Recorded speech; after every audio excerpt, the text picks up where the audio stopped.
Hey all, Hipper here and welcome to yet another video on Sea of Conquest. And don't forget to subscribe to the channel, right? Like the videos and of course share them, because there's lots of more Sea of Conquest content coming, so you'll keep me, keep making videos by doing that. So in this video I'll go through some of the more advanced tips and tricks that'll help you once you get your feet wet in the game and you get in probably a day or two and you get into level 11, 12 or something like that. It's just, day-to-day stuff. Then some of it isn't really very, hard to do. It's just something that I see a lot of players forgetting to do. So I just want to make sure that everyone's aware of it and, that you are actually able to do these things, because I talk to a lot of players in the chat and sometimes they don't realize that you're actually able to do some of these things here I'll show in this video. So let's move on to the first tip, which is also one of the most important ones.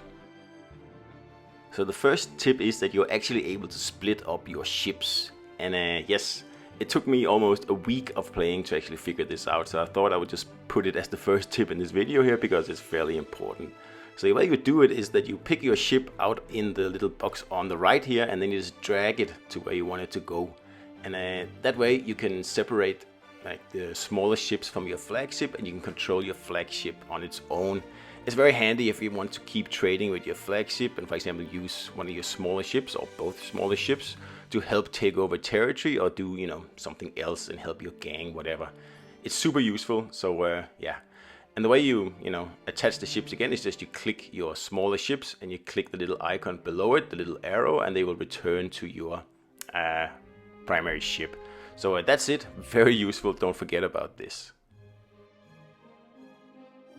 Alright, the next tip coming up here is to remember to check your inventory, because it's something that I tend to forget sometimes. And the reason you have to do this is because sometimes the stuff in your inventory actually have to be activated. So if we look at the emeralds here, they're in my inventory, but they haven't been activated or used. That's what I'm doing here.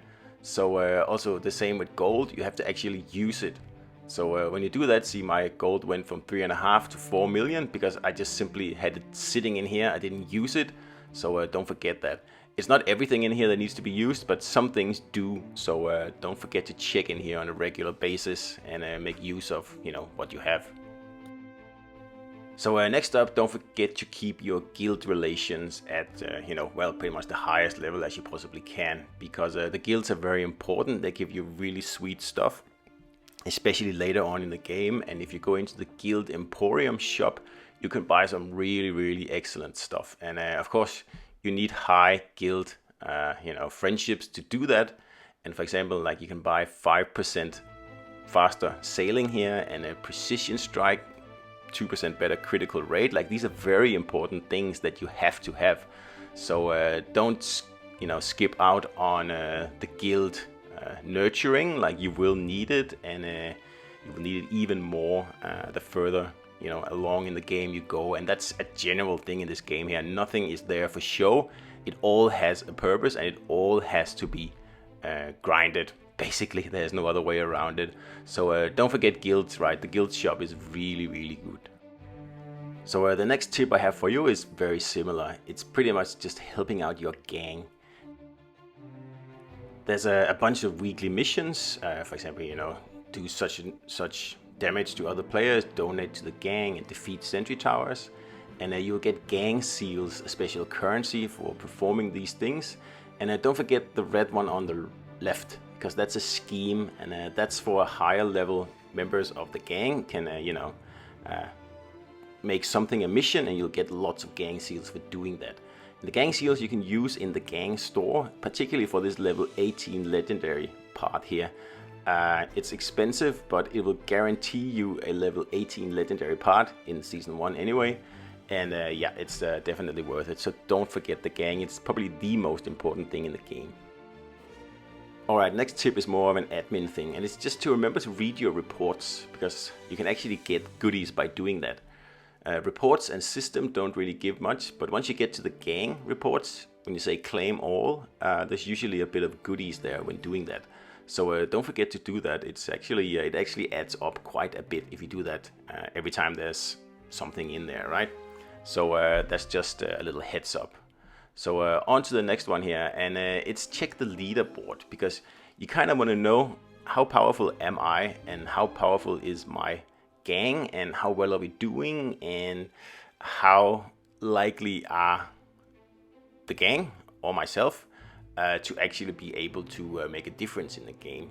So this way you can check out other players, you can see how many elite garrisons have they killed, what's their bounty, what's their wanted level, how much influence does my gang have, how much power does it have, how many trophies does it have, how much savvy strength does it have. So you have to check these things, and you have to know how well is the gang doing, because if the gang is starting to, you know, falter in some areas, you'll need to obviously, you know, put some energy into fixing that. And unless your gang tells you exactly what to do, then it's kind of up to you to figure that out. But that's also a reason that you need to find a good gang in this game here. It's extremely important, especially once you leave Season 1. So going on from that tip, I just want to make sure that you know how to actually check the power of other players, because that's important as well. Because the level of a ship is shown on screen, but it doesn't really tell you everything. Like, you need to click on an enemy ship and click the I button, and then you'll see the power level, and it tells you more accurately how powerful that ship actually is. The level itself doesn't really tell you that much. Alright, and next up is to use your teleport. Like, it is an ability that's baked into the game, and you get it pretty early on. And you can, you know, teleport to ports directly, very easily. Just click on the port and say teleport. But more useful is that you'll be able to teleport to your gang members' location. So for example here, I have a bunch of gang members trying to take over a tower.